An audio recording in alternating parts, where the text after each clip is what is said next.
Okey, ramai tak percaya. Boleh ke buat bisnes kereta sewa ni kalau tak ada kereta? Okey, kali ni saya nak kongsi satu lagi kisah kejayaan tim Go Greenmatic di mana dia ni bekerja dekat hospital, tak ada kereta sewa sendiri. Dia hanya part-time agent Go Greenmatic. So dalam masa 8 bulan, beliau dapat menjana komisen sebanyak RM23,165. Okey ke okey? Okey, ini adalah Facebook tim Go Greenmatic. Nama Facebook dia Zam Car Rental by Go Greenmatic. Okey, Zam Car Rental by Go Greenmatic ni, dia tiada kenderaan, hanya ejen sahaja.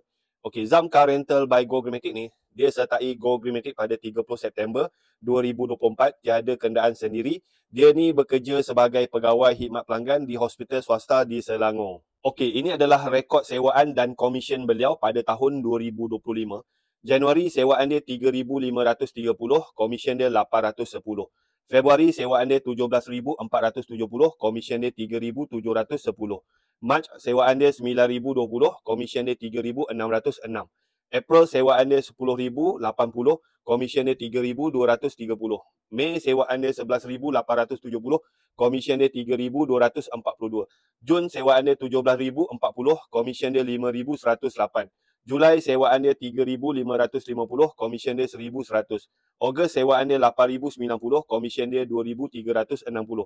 So daripada Januari sampai Ogos 2025, jumlah sewaan dia adalah 80,650, komisen dia RM23,165. Okey, mesti ramai yang hairan lah macam mana Zam Car Rental by Go Greenmatic ni dia boleh menjana pendapatan sewa sebanyak 80,650 dan dapat komisen 23,165 dalam masa 8 bulan tanpa ada kereta sewa sendiri. Okey, Zam Car Rental by Go Greenmatic ni, dia berdaftar menjadi rakan niaga Go Greenmatic. Siapa-siapa yang berdaftar menjadi rakan niaga Go Greenmatic, so kita akan masukkan diorang dalam satu grup. So Zam Car Rental ni, dia fokus buat pemasaran dekat media sosial. So kalau ada pelanggan nak sewa kereta, pelanggan akan WhatsApp dia.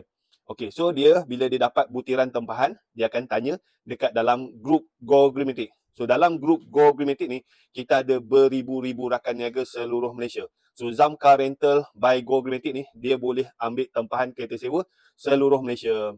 So kalau dia dapat pelanggan, so dia tanya dekat dalam grup, kalau ada rakan niaga Go Greenmatic ni yang ada kereta pada tarikh, masa dan lokasi yang pelanggan Zam Car Rental by Go Greenmatic ni nak, so rakan niaga Go Greenmatic ni akan mesej Zam Car Rental by Go Greenmatic.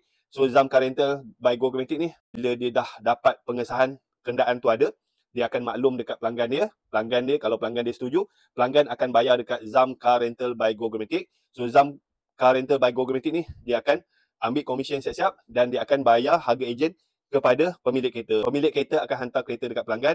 So pelanggan dapat kereta, lepas habis pakai kereta, pelanggan akan pulang balik kereta kepada pemilik kereta lah. So pemilik kereta, lepas dia dapat balik kereta, dia akan check kereta tu okey ke tak okey. So kalau kereta tu okey, tak ada masalah apa-apa, so pemilik kereta akan inform Zam Car Rental by Go Greenmatic, kereta okey, so Zam Car Rental by Go Greenmatic akan pulangkan deposit pelanggan dalam masa 10 ke 14 hari bekerja. So dengan cara ni, Zam Car Rental by Go Greenmatic, dia tak perlu ada kereta. Dia hanya buat pemasaran, dapat tempahan, dia tanya dalam grup, so rakan niaga Go Greenmatic yang ada kereta akan support dia. Alright, so Zam Car Rental by Go Greenmatic ni, dia boleh ambil tempahan kereta sewa seluruh Malaysia. Okey, so dekat sini ada tak sesiapa yang nak tambah pendapatan dalam bisnes kereta sewa? So kalau you nak join team Go Greenmatic, kita kenakan yuran kalian RM300 setahun. So kita bagi group support, kita bagi training, kita bagi sistem laman web, template dokumen sewa, bahan-bahan marketing, sistem untuk tapis pelanggan. Dan kalau you nak kereta ataupun motor, Go Greenmatic pun boleh bagi kereta dan motor dalam bentuk pajakan. So kalau you nak join team Go Greenmatic, you komen nak join, you screenshot video ni, you pergi dekat saya punya bio, you message saya cakap nak join team Go Greenmatic. Like, follow, komen dan share kalau nak belajar macam mana nak buat bisnes kereta dan motor sewa dengan betul. Boleh-boleh.